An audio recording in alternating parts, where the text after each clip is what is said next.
gar taldin, nu jaon'yc, gar buir, ori'wadaasla.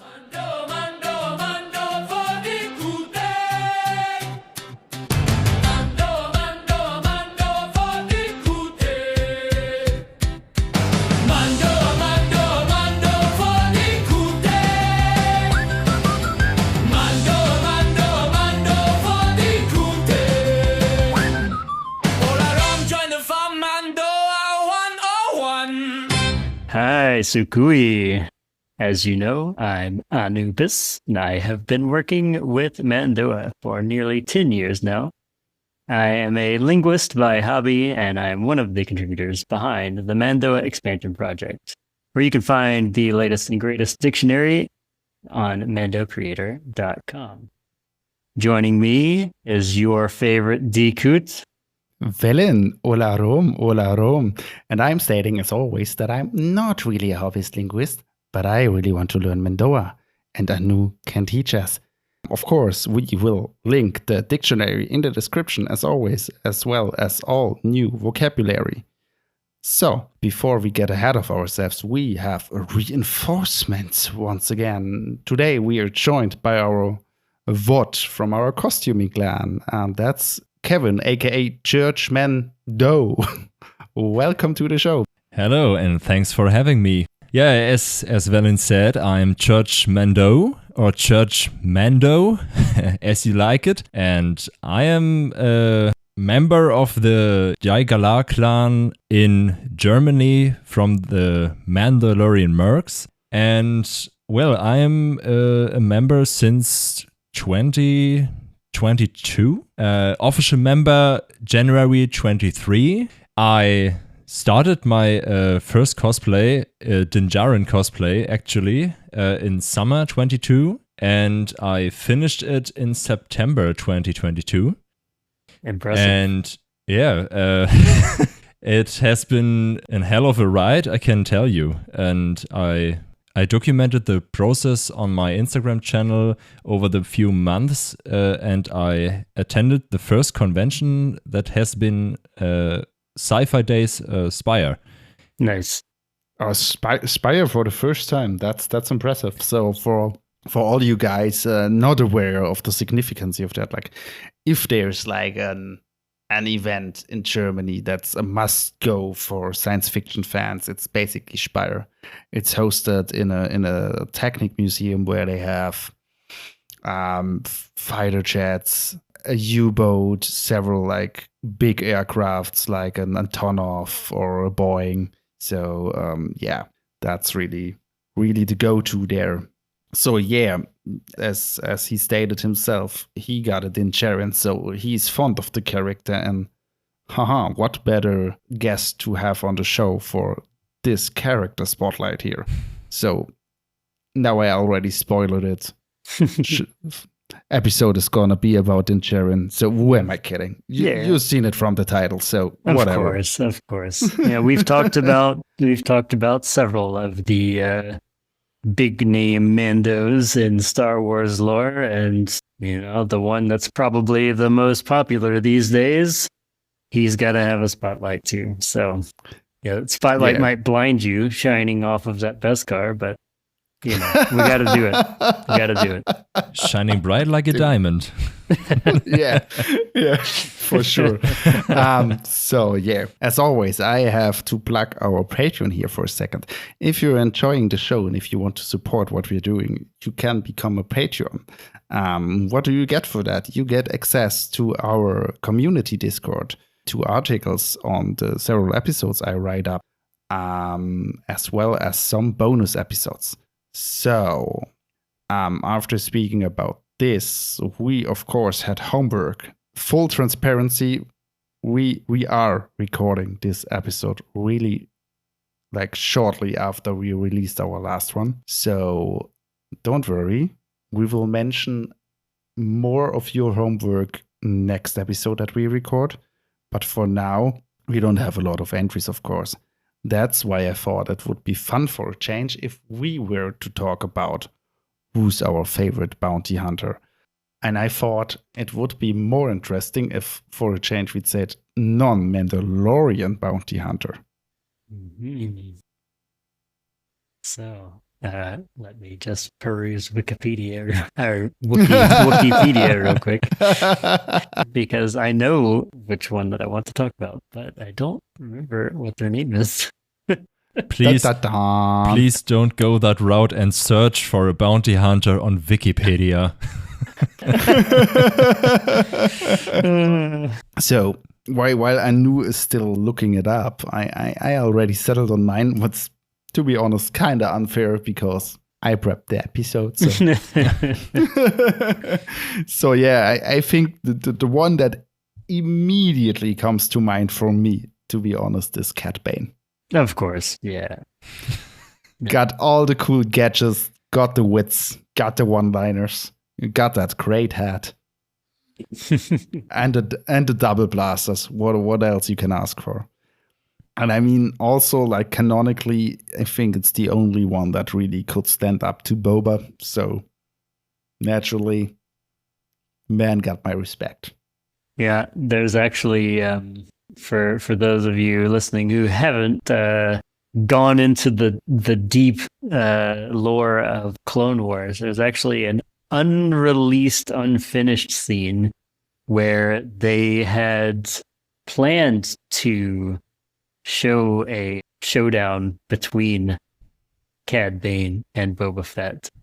And in that unreleased scene, they kind of have this old Western style, draw at high noon. Yeah, draw at high noon.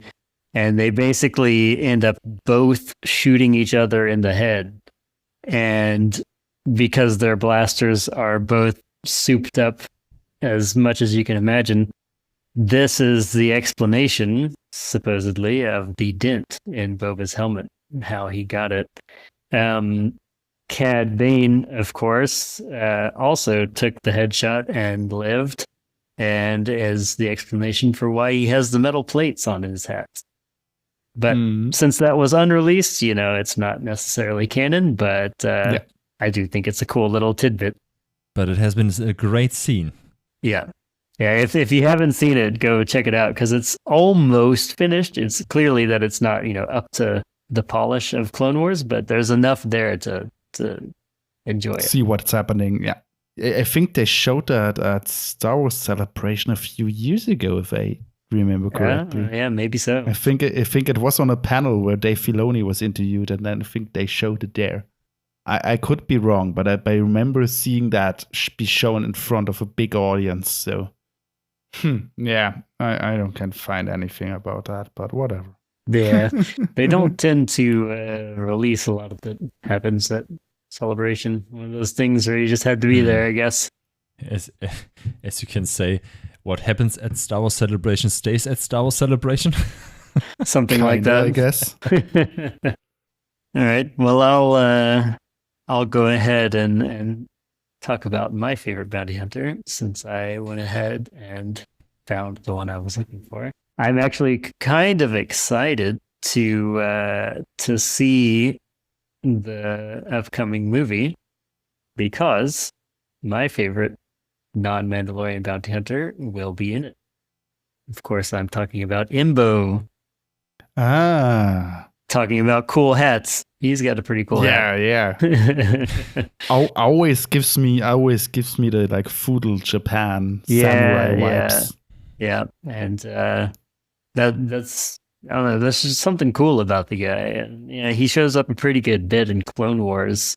And I just always thought dude was awesome. I never really looked too deep into his backstory or what he's about. But from what I have seen on screen, that guy was always my favorite non-Mandalorian bounty hunter. Great choice. I'm interested to see what he does in the movie. Definitely. So then, Church Mando. Yeah.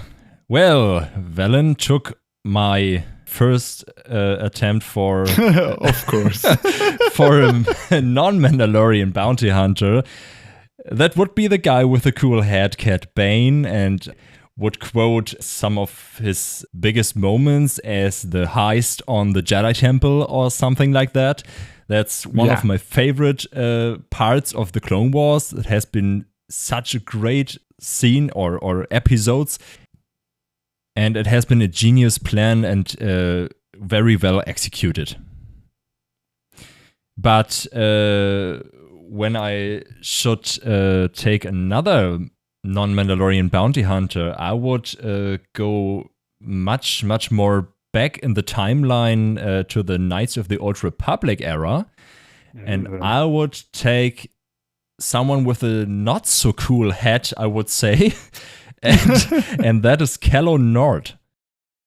Yeah, his hat is whack. You can, if you don't know him, just Google him. You would see him and think, what? This would be a cool bounty hunter? Yes. When you play the Knights of the Old Republic games, you will see that this character is such a badass, and you will be frightened when you hear him counting 1, 2, 3. Yep. Okay, I have a hole there, I must admit. I have to look that up. Oh, you're missing out of something. You haven't played KOTOR, then. I haven't played so many games, as you know. I mean, I did catch up on Republic Commando, but I still have to play Bountyhunter, and apparently also that one. Oh, Bountyhunter is also a great game. I played some SWTOR. SWTOR. Yeah, but I never got around to play KOTOR. I just noticed that I jumped the gun with something earlier, and that was I wanted to take a brief. Never on this podcast. I wanted to talk real briefly about a really great video our good Church Mando'a released some weeks ago, and I think the gist of it was that how to put it, that you don't have to decide on one thing. That's your personality, basically. Could I put it like that? Yeah, thank you for quoting my video. Yeah, it was quite of a ride for myself the last few years, because I isolated myself in strict identities. I thought I had to do it like this, and I switched between these identities forth and back, and I thought I could only be one thing at a time, as I quote in the video itself. And I switched back and forth between these two identities, and those two identities have on one side been cosplaying and doing the nerdy stuff in my life, and on the other hand it has been the guy who goes outside hiking and traveling the world and doing some cinematic photography and filming stuff. And as I said, I only thought I could be one thing at a time. And, well, it tore me apart sometimes, because I thought it has to be this way. But I realized this is not the way. And I am both things at a time, and I don't have to isolate into one thing. And I started to manage it to combine these two things, and you cannot fully go into one thing and the other thing 100%, but you can manage to compromise between both worlds, but I don't have to decide between one thing and the other.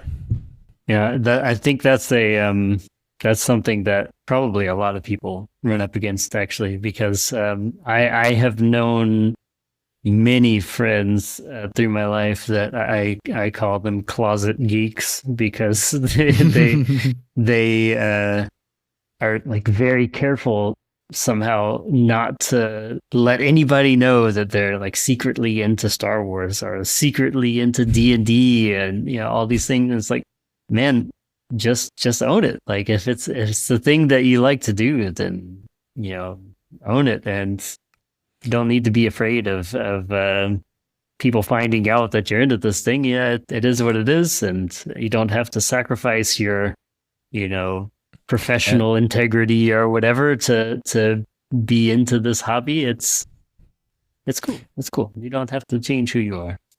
Just let it be.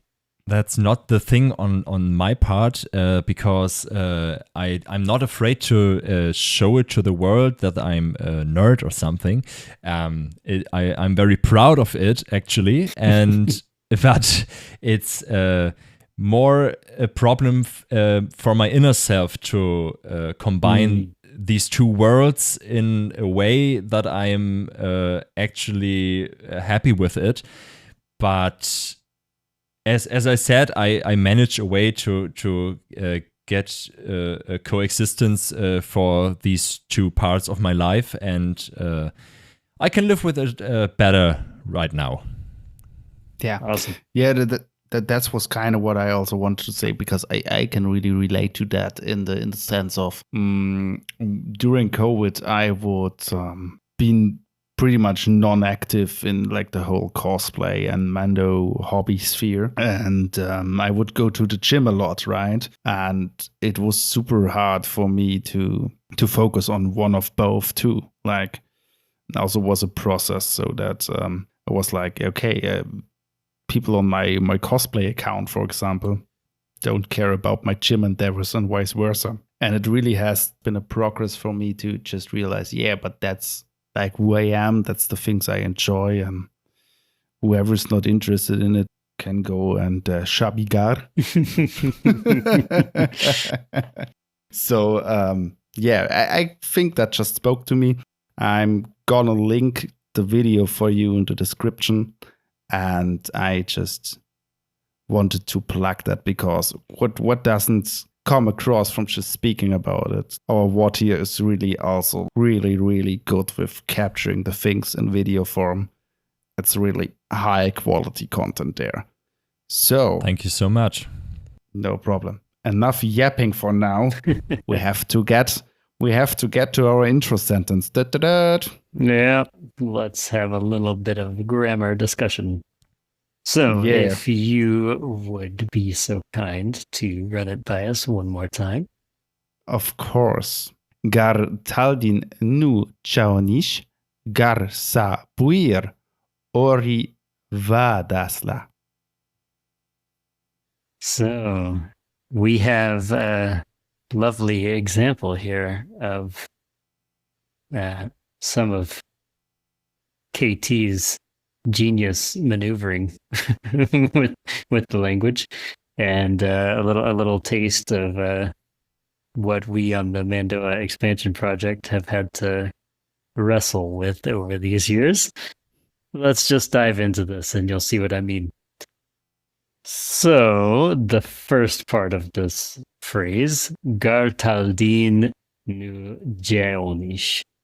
In the dictionary, you may see that it is written differently, as it says gar taldin ni jaon'yc, and this is more than likely a typo, as it was entered in the original spreadsheet that Karen Travis gave to us.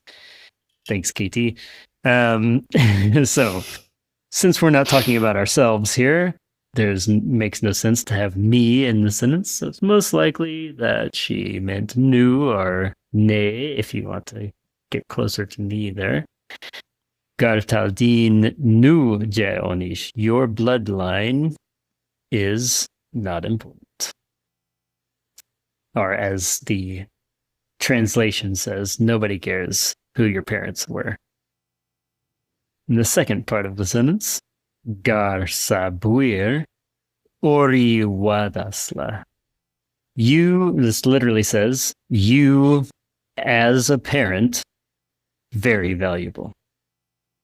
And it's taking a lot of liberties, I would say, with assuming meaning and assuming that you will understand the meaning of the sentence from what's written there. But the translation is given as who you will be as a parent is the most valuable thing. No one cares who your parents are, but who you will be as a parent is valuable. And this is a Mandalorian saying or a proverb emphasizing the importance on the parenting role, the role of a buir, and that you will be judged more on that than you will be on who your parents were or your bloodline. Just something that I want to point out here as well. We notice the gar sa buir. I wanted to go back and correct something I said, I think, in the last episode. And thank you, Shoya, for your comment. I realized that not long after finishing recording that I completely had a brain fart on that and was thinking of the sa phrase as the other phrase for comparing things, bid ibak. That one is for sure a two-part phrase, whereas sa, it's totally fine for it to be used by itself to mean as. So in the previous episode where I talked about that, no worries. Sa was totally fine. So just to put it into context, so sa can always be used to state that something is as something or like something, correctly? Yep. It's totally fine to use that way. Alrighty. Cool. So yeah, just on your typo thing, I think that's really possible. Just staring at my keyboard right now, I noticed that the U and the I are like exactly next to each other. So probably was that one. Many such cases. Such cases. I just wanted to say, I think we can all agree that happens to KT from time to time. Yeah. Just for reference, KT always talking of Karen Travis. For anyone new, KT is always Karen Travis, the author. We absolutely love the work that she did. Without her, Mandalorians wouldn't exist the way you know them. Mando'a wouldn't exist. But wayii, KT. So just for reference. So without any further ado, we want to get into the thick of it.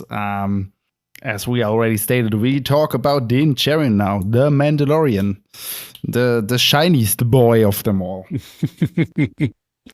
Disco Mando. But before he was shiny, there is a story to tell.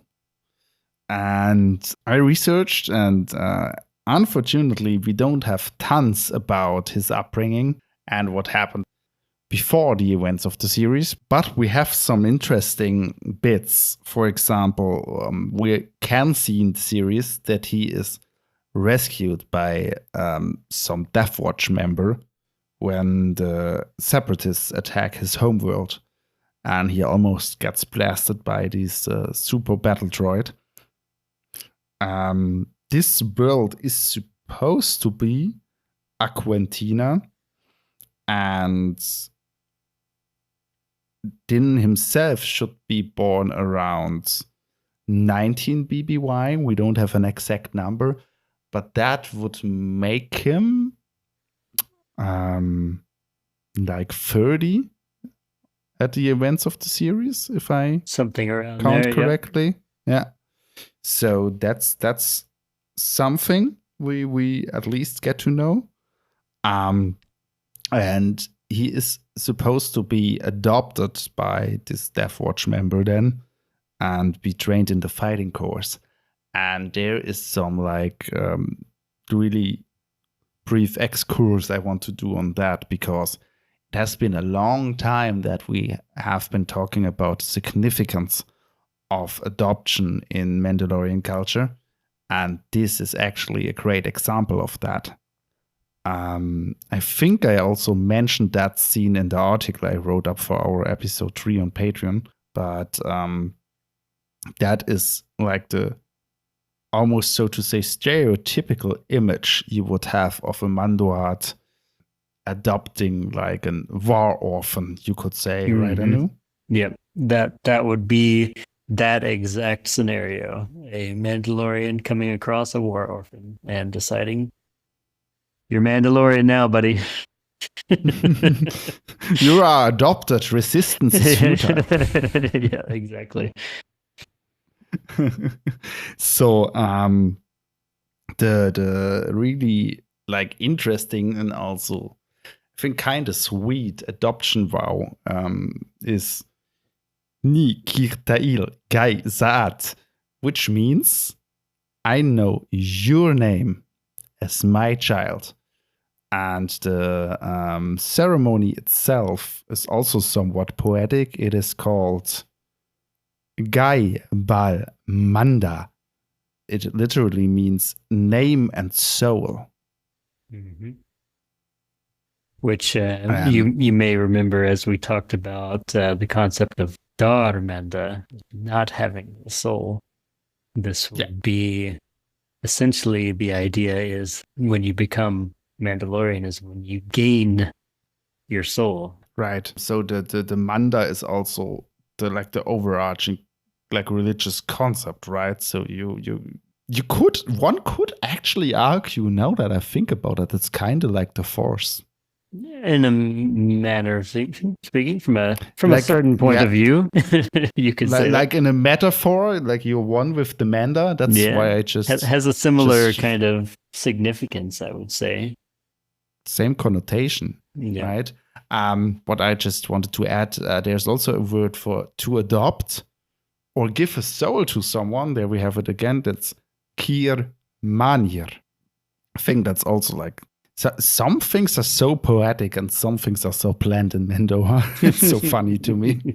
Yeah, it really is. It really is beautiful in a lot of ways. That's one of the reasons why I have enjoyed studying the language so much. There's a lot of really interesting and very beautiful little gems scattered throughout. Yeah.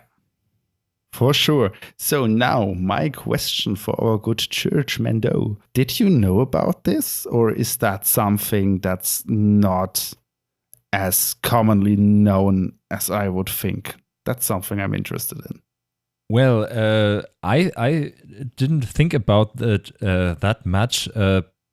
Only with the series of The Mandalorian, I think it started for me to be kind of a thing that adopting is a thing for Mandalorians in general. But on the funny side, I could match it literally to my story. Not only the part that Djarin seems to be aroundish 30 years old, as I can say for myself, I'm 31. and on the other side, I could say that even in our reality, the club, as the Mandalorian Mercs or the Jaigala clan, adopted me when I started. So I could bring up this match for the Mandalorian series, but in general, in the lore, I don't think that would be a thing I would have known.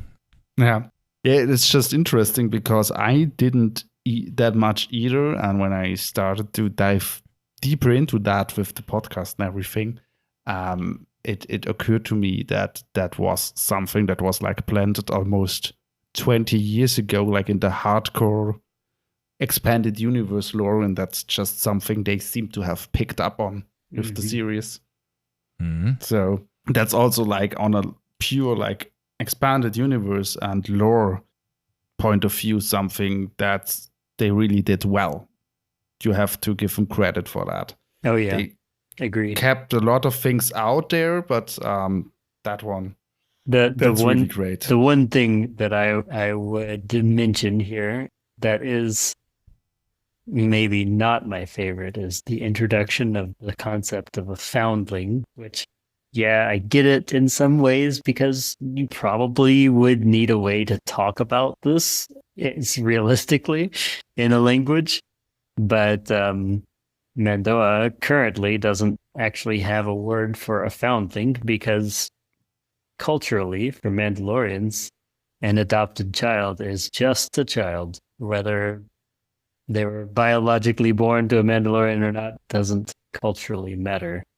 And so kind of separating them out as, oh, you're a foundling, seems a little odd to me, but yeah. I totally get what you're saying, but I personally think that's a mere storytelling device there. Yeah. Because if they had said in the series that he was adopted, then it wouldn't have been clear that he was like adopted in a sense from like the outside. Yeah. Right? Yeah, true. You could have assumed he would be adopted like inside the group. Yeah. Fair. So I guess that's I totally see your criticism there, but I think that's just like the phrasing that you need that people like immediately pick up on it. Mm-hmm. So there's that. Fair enough. But yeah, fun little excursus there. Going further on like Din's upbringing, the thing more that we know that is told to us is that he actually grew up on Concordia then. We mentioned Concordia earlier. That's the moon of Mandalore. And that's also where the Death Watch is based. So, makes total sense.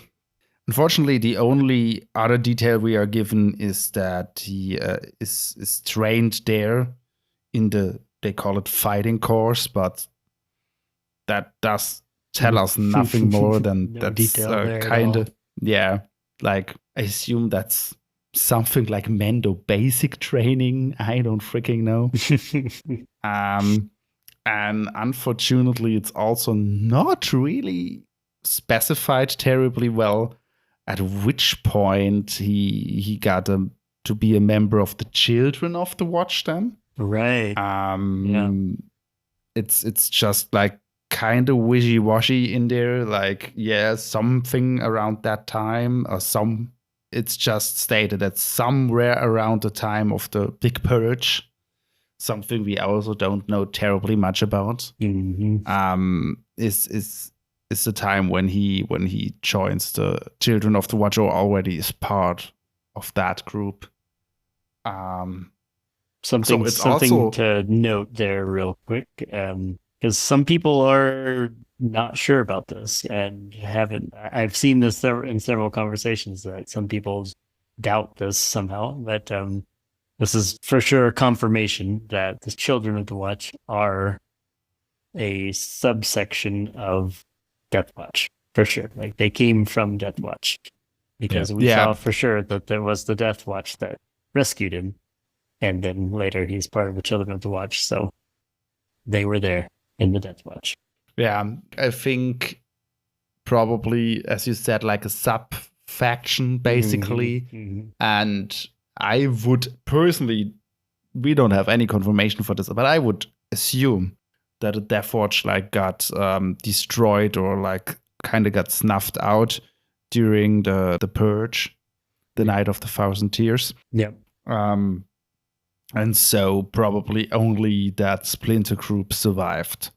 What's also not terribly clear in the article, but I read it as to go about the like, yeah, that's just a tradition and whatever. Even in the article, it is phrased like that he just then starts to not take his helmet off anymore when he was given it. It states, and I quote, "Unknown to Din Djarin, the tribe followed the orthodox ways of the Children of the Watch. Due to this, once he had received his helmet, he ceased to remove it in front of anyone." But that also gives us confirmation that this wasn't normal. Like, I mean, we get this confirmation like later in the series, I know, but like even there it's stated as like an ultra-orthodox splinter group. So don't get at me like your Death Watch fanboys out there and state like, yeah, all of Death Watch did a BS. I mean, we literally see Pre Vizsla without the helmet more often than not in Clone Wars. Yeah, he was the leader of Death Watch at the time. So yeah. Just for people that don't have seen anything, I don't mean to like offend you, but no, this is just not the case. Yep. But maybe I have to revoke myself because I thought about it, and hasn't Jango Fett also been a foundling? Yes. We spoke about that. We spoke about that in the Just Real and also the Jango episode. Django was a born Mandalorian also. So he has like Mandalorian blood. But since his parents were killed by the Death Watch, he got adopted by Chester Marie later. Yes. So why you bring that up, I might ask? Oh, just because the question for me was if it was known for me that foundlings are a common thing for Mandalorians, and now I've revoked my answer for this, and I thought about Jango Fett. Yeah. So you had already known that Django was adopted at that point as well too, then. Yes, but I forgot it. Now I get it. Yeah. Unfortunately, what we also don't get any details on is how the Children of the Watch, or the tribe as it's called, that section of them anyways, landed on Nevarro, and what brought Din there, if he was there before and then found the tribe, if he moved there with the tribe, we frankly don't know. What we know, of course, is that he rose to some prominency as like the best bounty hunter in the parsec there, as Werner Herzog's character puts it so fantastically. They say you are the best in the parsec. Want to see the baby. I'd like to see the baby. So, yeah. He belongs to me. Exactly. I thought about doing that for the intro sentence, but I wanted to have something with a little more cultural significance. There we again have the problem with not knowing more from the events before. We unfortunately don't know how he became a bounty hunter, but we, as I said, we know that he was like famed even in the earlier days in his sector. He was like the best hunter that Greef Karga had. We quite literally hear him say that.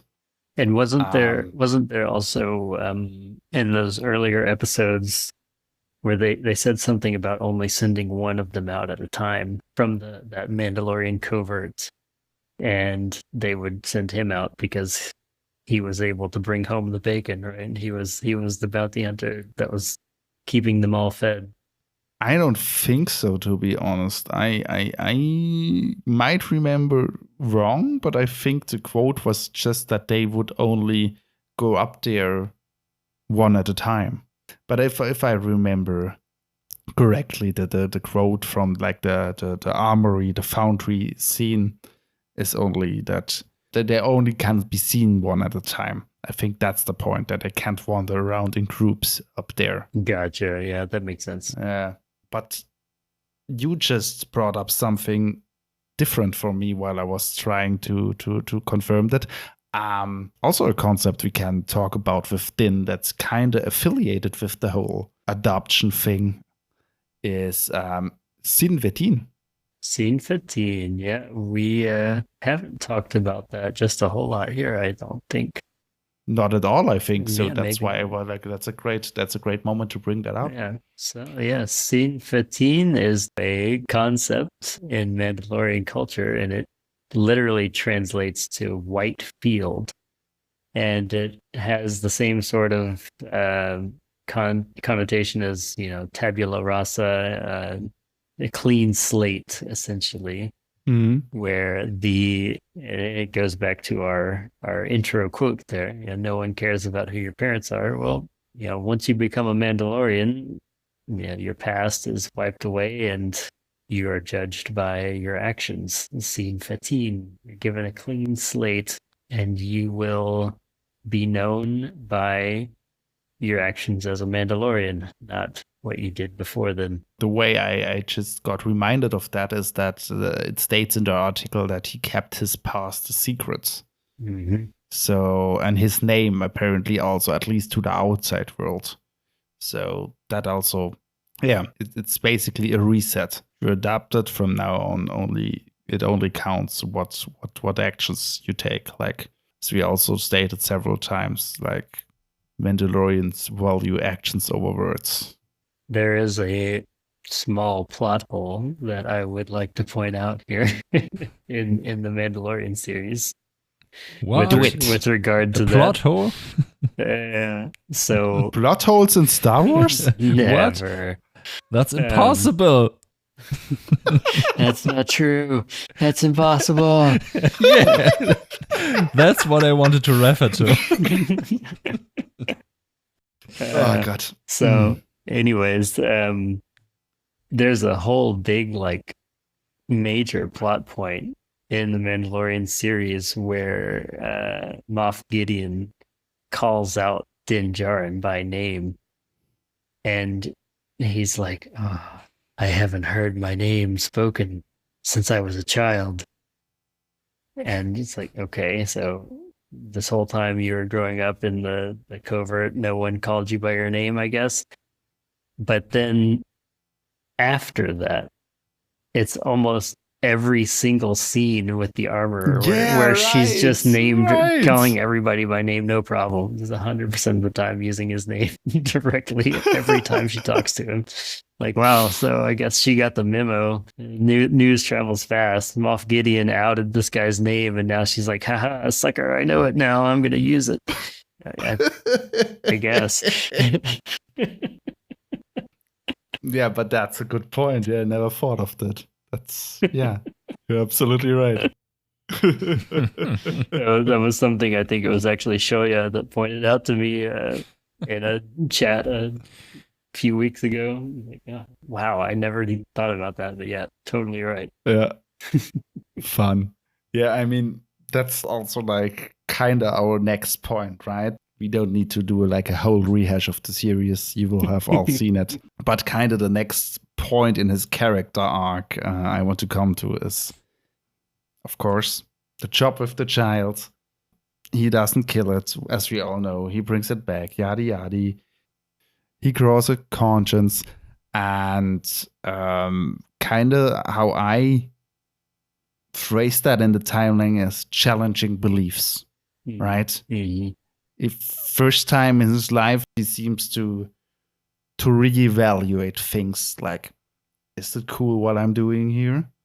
Mm-hmm. And that starts with him being torn with delivering the child and questioning if this is the right thing to do, but it kind of extends later to questioning his way of life that he had so far.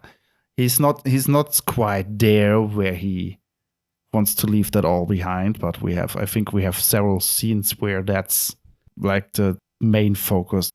For example, that one scene on Sorgan, the planet, where he meets Cara Dune first with the nice lady from the farmer's village, where I think I am interested on your guys' perspective there, but I think he really contemplates for a second if he should just settle down there. Yeah, I would say that I see it like you, but I have an addition to the view of that scene, because I would say he not only has an inner conflict and questioning his beliefs in that scene, I would also say that he sees himself in the child, in Grogu. Because he looks at him and sees he is the menace in that case, and he remembers where he was being stuck in that cellar and has been threatened by the super battle droid, and he sees that in this scenery. He sees himself in Grogu in that time. That would be my take on that. Complete with the droid too. There's IG-11. Yes, of course, yeah. It's like poetry. It rhymes. It's yeah, but that's the metaphor there, probably. Yeah. If you didn't know, I was quoting George Lucas there. Yes, of course. Oh, God. I just speak in memes at this point. I swear, it's practically its own language. Yeah, but we have that scene, for example. One other point, of course, is also one of my personal favorite scenes when he first meets Bo-Katan and her mercenaries, as they're, I think, phrased. Or names there. Yeah, I think I don't know if that two are specified as night owls, but whatever.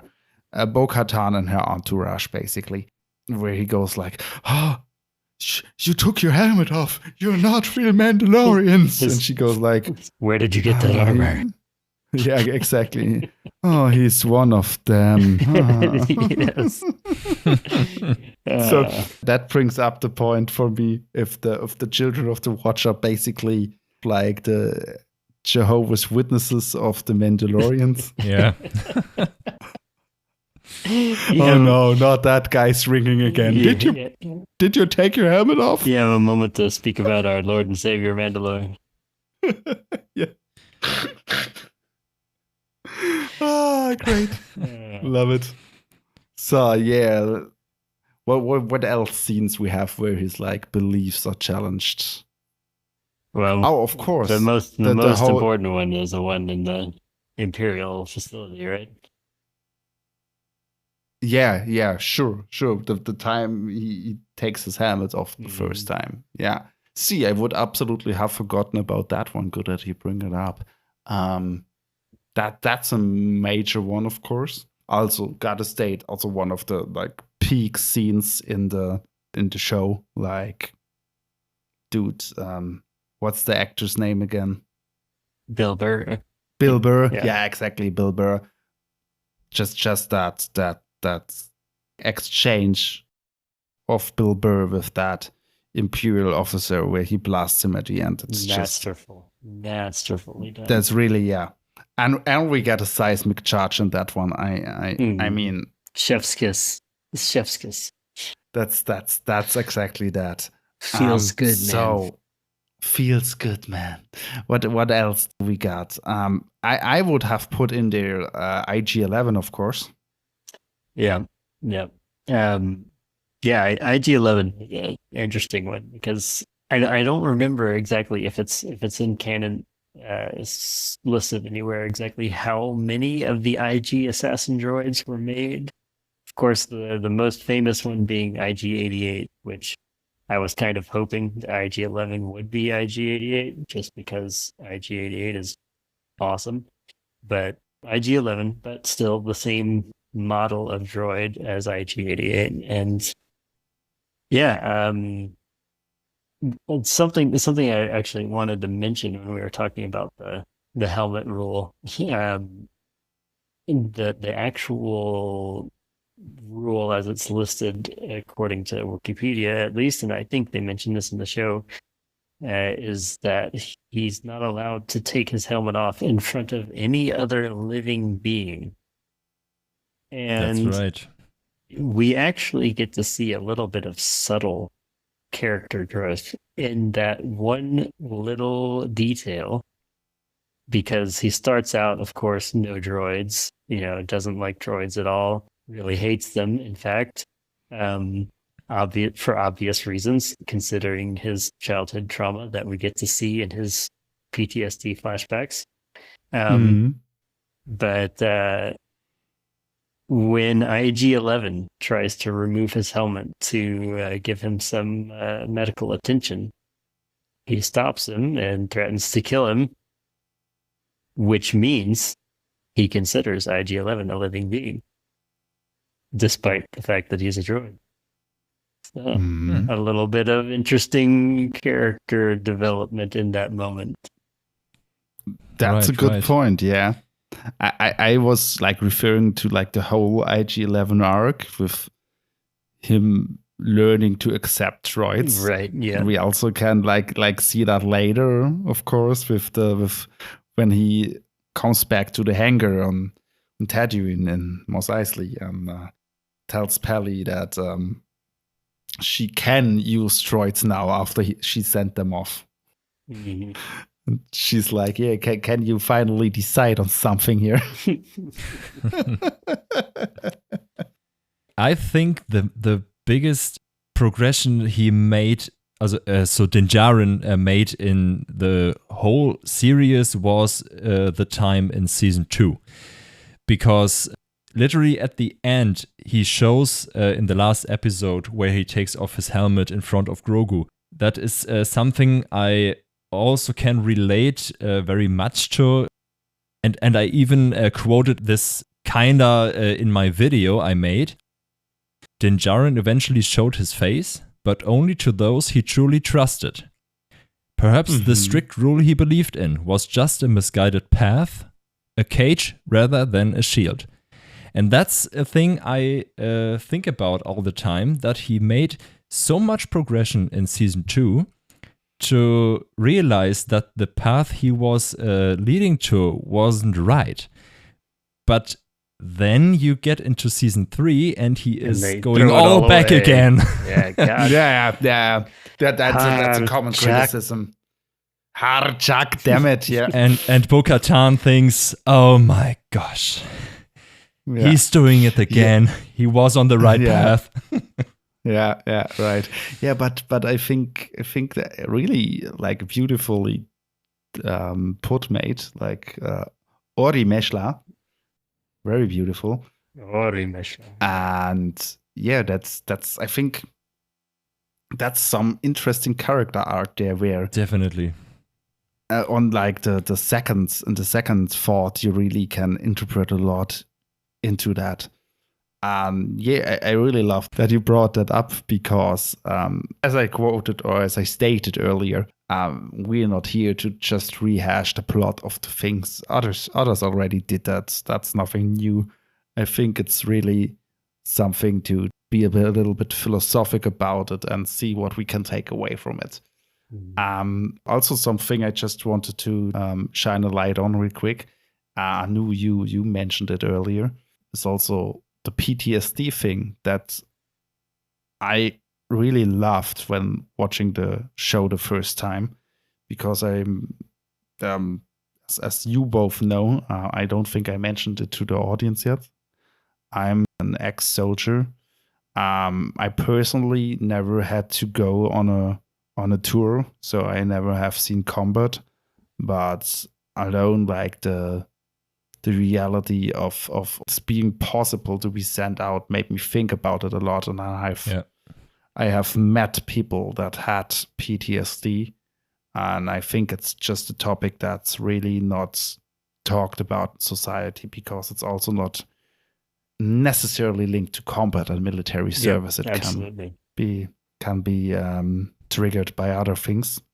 And I really love that they put it in there, that they for the like society reason, so to say, but also in universe Star Wars Mandalorians to show there are fierce warriors, but kind of goes in the same vein we talked about in the episode with Parjai, that they are not like that ruthless killers and just like made of stone, because it haunts them. Like they still suffer from anxiety, from PTSD, from injuries. It's not, they are not machines.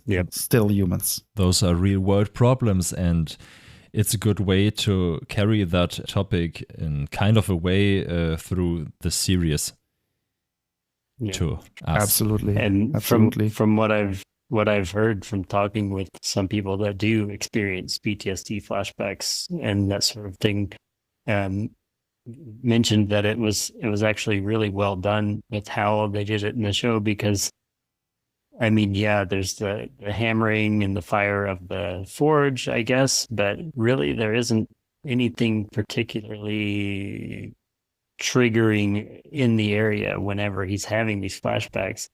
And something that people with PTSD have told me is that it's very true to life how it can happen, where it's seemingly a calm situation, but there's just for some reason one particular thing that makes it happen, and then boom, all of a sudden you're in the middle of explosions in your head. Little things, even though you're otherwise safe.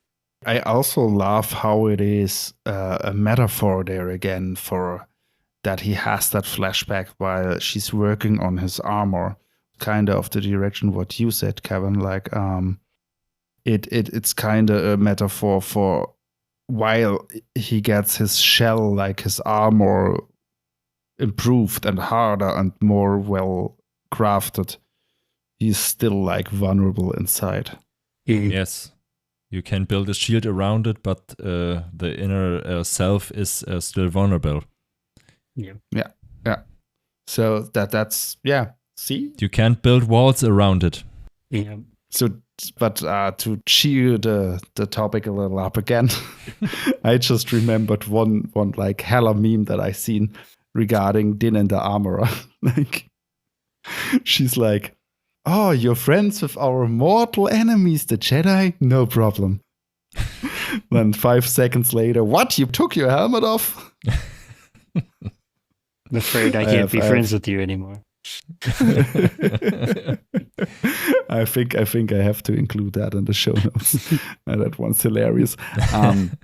Yeah, what else we have? Let's speak about the splintering of the Mando'a. That's also kind of something interesting we see all over the lore. And I think that's also something they portrayed well in the series with Din. And also, indirectly, Din being like caught between a rock and a hard place between all those factions. Yeah. Right? So you have like our modern, before seen mercenary Mandos, so to say, with Bo-Katan's faction that's somewhat mercenary, somewhat privateer, maybe even rebels. It's not as clear cut in the Mandalorian anymore, where in the Clone Wars and Rebels, Bo-Katan, at least in Rebels, sorry, not in Clone Wars, but in Rebels, it's somewhat clear that she's kind of attached to the rebellion. Mm-hmm. In the Mandalorian, it's not that clear cut, but yeah, there you have that faction that also is kind of more the classic Mando'a as we know them. And then you have, of course, the Children of the Watch being like really, really orthodox and really, really over the top there. And then we have the third faction we meet on Mandalore with the survivors, basically. Mm-hmm. And in like a really, really small scale that also goes back to that melting pot theme we have in overall Mando lore. that's like, even if they are already all Mandalorians, it's still like you have to figure out how to get like a not like a homogen group out of that, but like at least a functioning society again, right? Right. Which brings me kind of to our last, so to say, lore section that I planned, and it's Retaking Mandalore. Dun, dun, dun. Which I don't know if I mentioned it on the podcast. Was super funny to me because even back in, I think, 2017, we had this meme, me and some voted that we would just use that as an Instagram caption or something. We will retake Mandalore. Yeah. And I had to giggle so hard when they actually did that bit basically in the series, and I was like, right. I foreseen it. Yeah. Let's speak for a second about the implication that has, because I'm not so sure how to read into this one, in the sense of Din being not born on Mandalore, and even if he was trained by Deathwatch, he grew up on Concordia, so Mandalore is more like a symbol for him and not his home at that point. Yeah, I would say so. And really, it's probably a pretty big symbol for all of the remaining Mandalorians. And I think this is something that I've had some discussions about, where once Bo-Katan realizes who he is, he's part of the Children of the Watch. I think under normal circumstances, that would then immediately have made them enemies. And that she probably, if not immediately attacking him, probably would not have helped him at all past that. But I would say watching your home planet get glassed from orbit probably changes your priorities a little bit on making allies with former enemies. Picking up as many pieces of Mandalorian culture that still exists out there along the way, and trying to cobble together your society again. So yeah, I'm just going to throw this in as an aside, a freebie for everybody listening, that I personally have a theory, and seen this theory thrown around. I think Rookcast probably ends up being the armorer. Don't know for sure. I think it has a chance of happening, but could be. I think I read that somewhere else. It's not the first time I hear that. It's a theory that's been floating around since the armorer first appeared, I think. And interesting. And the age fits the timeline. Like, maybe we'll see at the end of the Maul series. Who knows? But anyways, one of the big challenges to that theory is that if she was, then Bo-Katan would never work with her, and she would never work with Bo-Katan because they're like mortal enemies. Like, yeah, I really think watching your planet get glassed can make you find some common ground with some previously mortal enemies. Yeah. I mean, also there is that point that you could say, maybe she knows Bo-Katan, but Bo-Katan doesn't know her because armor. She's very careful not to let anybody know who she is.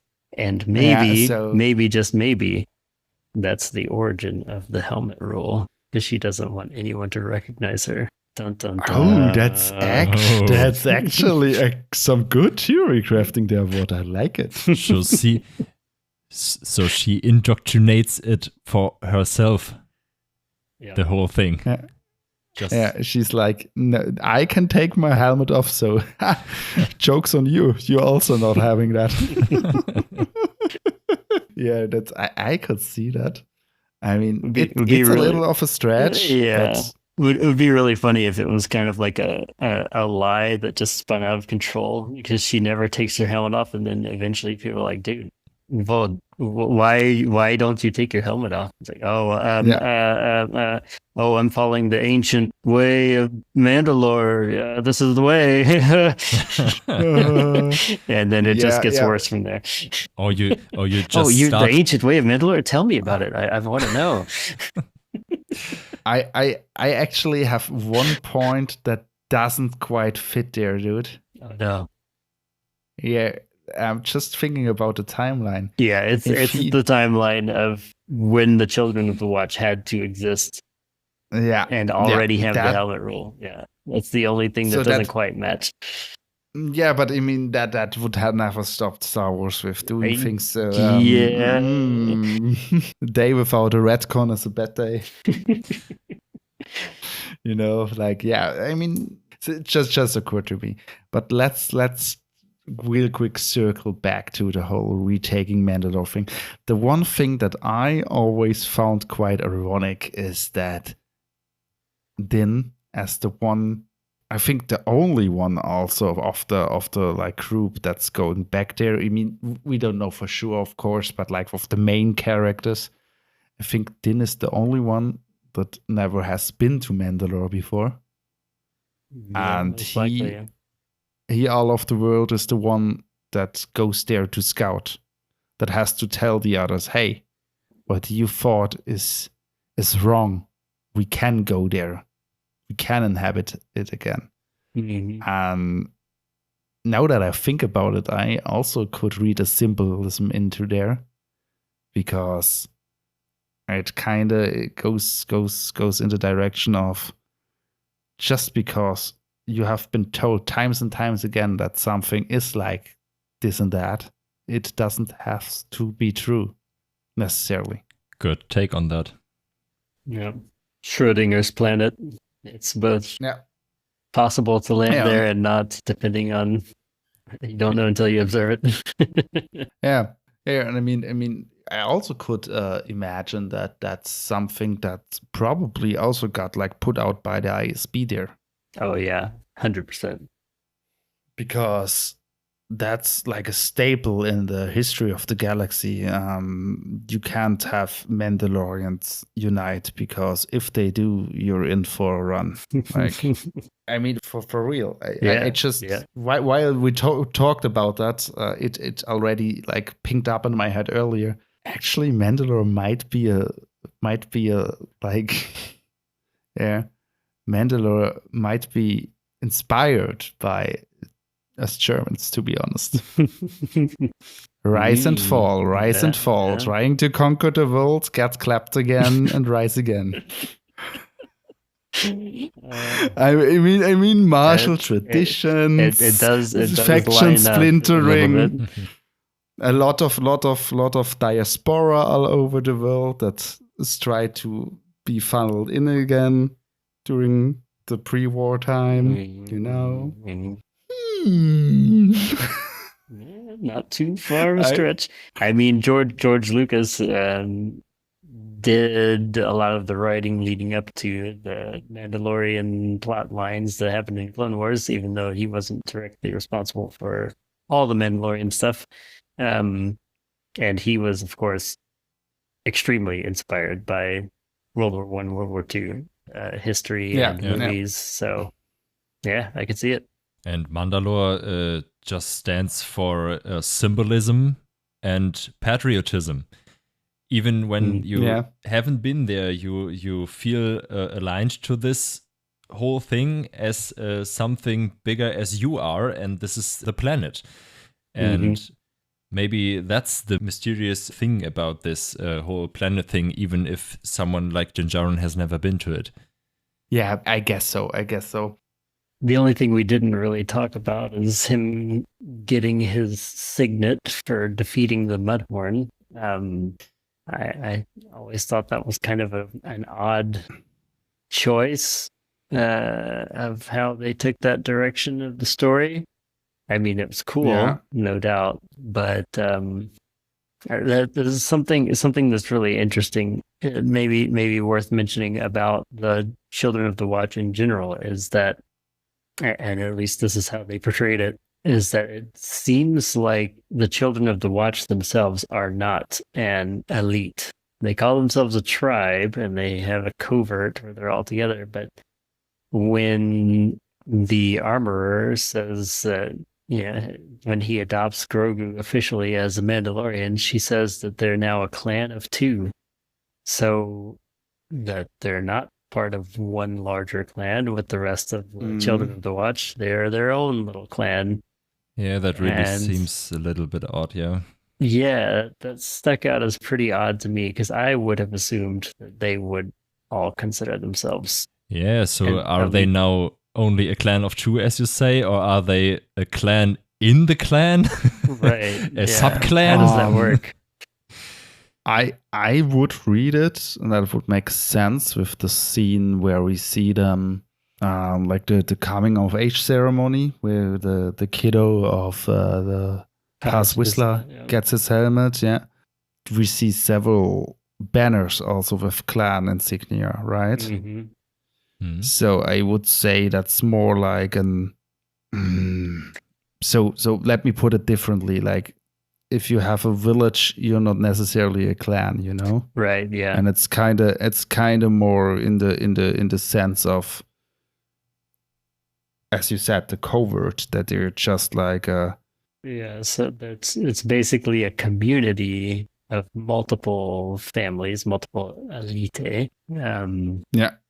Yeah, I mean, I guess it kind of goes back to how they describe it in Clone Wars, where you have, house cries or crees, I think, house crees of the elite, whatever, of clan, whatever, and they kind of have this like subdivision of house and clan. I mean, yeah. Since it seems to be kind of inspired by Scottish clans, that would make sense because you also have the Frasers and the Frasers of so-and-so and the McDonald's of so-and-so. Duncan MacLeod from the Clan MacLeod. Kind of like that, yeah. So, now, but for real, like, you have those. There are multiple clans Fraser. I think they share the same bloodline, basically. But they're like subsections, you know. Mm-hmm. Clan Fraser of Loveret, for example, Yeah. So, according to Wikipedia, Mandalorian culture, a house is a political faction grouping several clans. So, I guess then the Mandalorian Children of the Watch is a house, and they have multiple clans. Maybe. Who knows? Yeah. Yeah, and then it's the question if they like manage to encompass all the members of the clan or only some. Because kind of like your family name or your coat of arms in the medieval times or something, you probably would still feel that even if you're only part of that faction, you know? So probably we have to think of it like that. And since Din is a foundling and Grogu is his foundling, they're basically starting a new lineage, a new thing. Right. Yeah. So guess that would be the explanation of that. Yeah. The thing where we come full circle basically is when Din adopts Grogu, right? I think he even states, then I'll adopt him as my own. Mm-hmm. And basically that's not necessarily where his character arc is finished, because that's kind of not the end for him, but it's at least where this theme of the adoption comes full circle, and where we also that's also kind of the meme. He's the space dad, right? Whatever. Before that, it was Kanan. Kanan is my original space dad. Fight me on that. But that's also a theme that we see.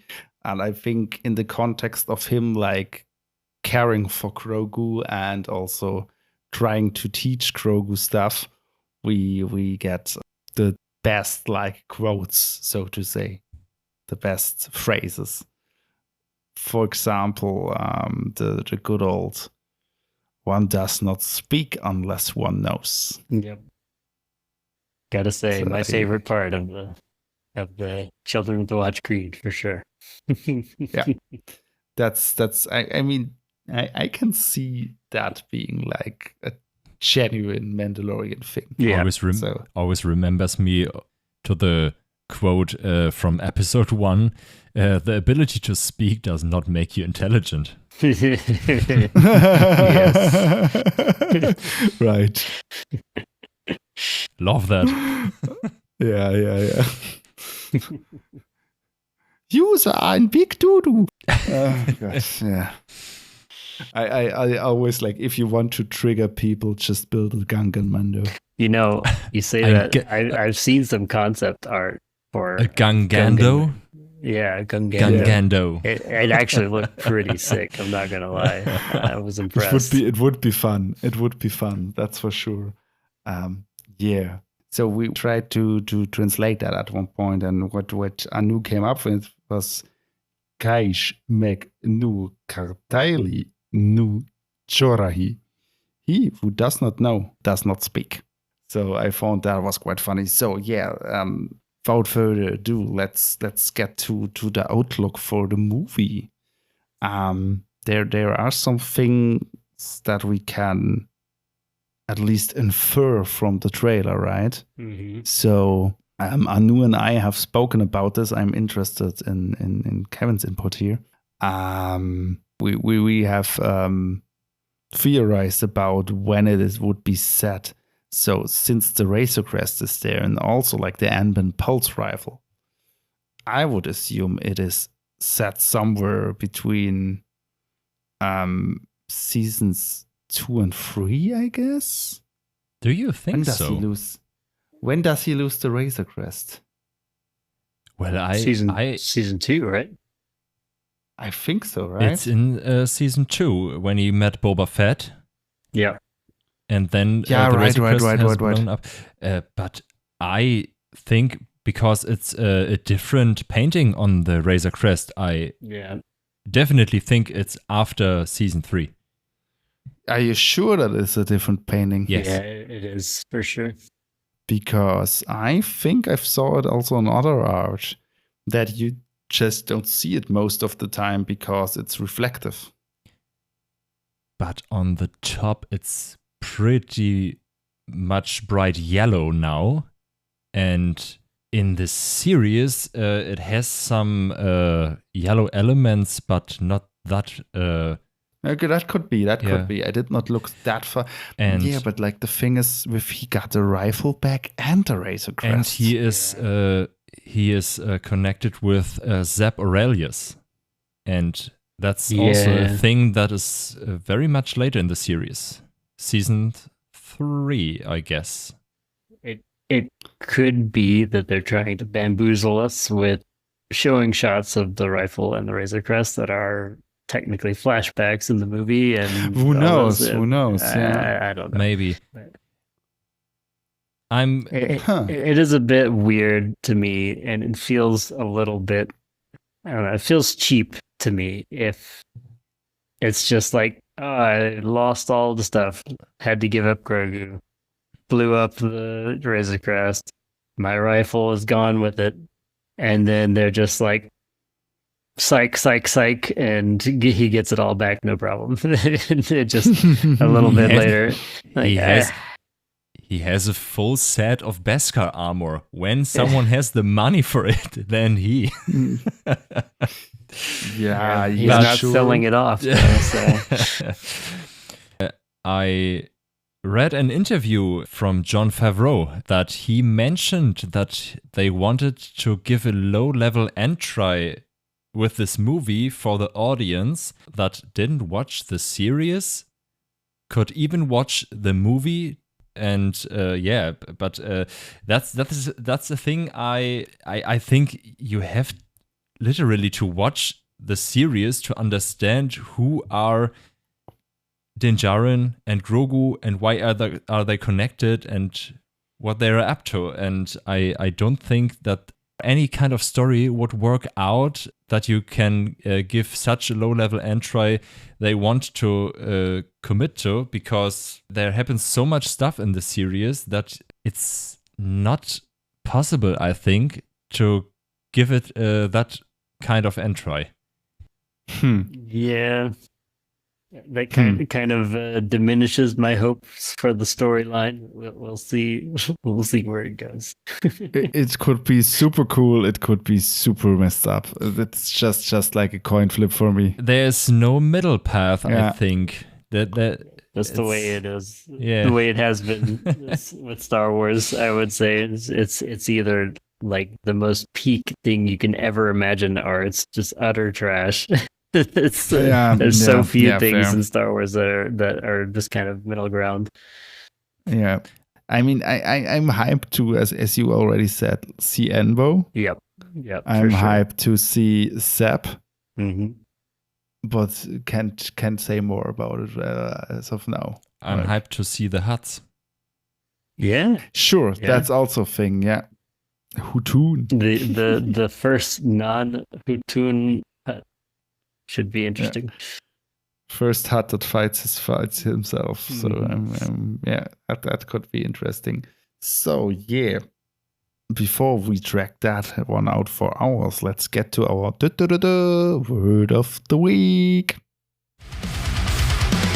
Word of the week. And this week, hovering back to the whole Din adopting Grogu thing and him being the space dad, our word of the week is Jatne Buir, which means Anu. Technically, it means best parent. It's kind of a term of endearment where, most Mandalorian children have many buir, because, as the saying goes, it takes a village. And your biological parents are not your only buir in Mandalorian culture.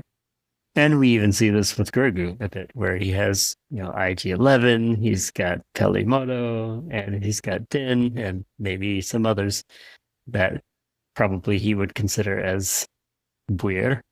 But of course, Din Djarin is Jatne buir, the best parent. Absolutely. I think that's one other like great Mando'a term. Like, I think as a child we would all like talk to our parents if we were hyped or like happy, like, you're the best mom, you're the best dad. Mm-hmm. And that there's actually like a word for it. It's just hilarious. Jatne buir. Yeah. Love it. So, without much further ado, guys, we give some quote unquote new homework in addition to the one we already gave. So just to clarify, the Bountyhunter thing is still on. You can still give contributions. We will read them next episode. But on top of that, go to the movie and tell us what you thought after it aired. Or after it's been released, however you want to put it. Let's see the movie review in Mando'a. Guess getting that homework in school. Yeah. Go to the movie and tell me after it, what do you think about it? Yep. Yeah. see, guys, how good we are to you. Yeah. Here, our church Mando'a has a perk that I'm really envy him for. He will be at a premiere in Berlin. Yeah. And I'm very happy about it. And I can't believe this really happens. Just got the confirmation a few days ago. Yeah. The real confirmation. Yeah, I'm like attending to it. Yeah, like that you are in, basically. Yeah. Yeah. The possibility was known for quite a longer time, but that I'm really in, that is came just in yesterday, or I think it was yesterday. Yeah. So and the craziest thing there, guys, is Pedro Pascal will be there. So cool. Whoop whoop. Hey, the daddy. While you're there, you better teach him how to say Ibikariust. Yeah. Alrighty. So guys, anyways, all that leaves us with is, as always, to say to you, Ret'urcye. ret'urcye. Ret'urcye. Take care, guys. Bye bye.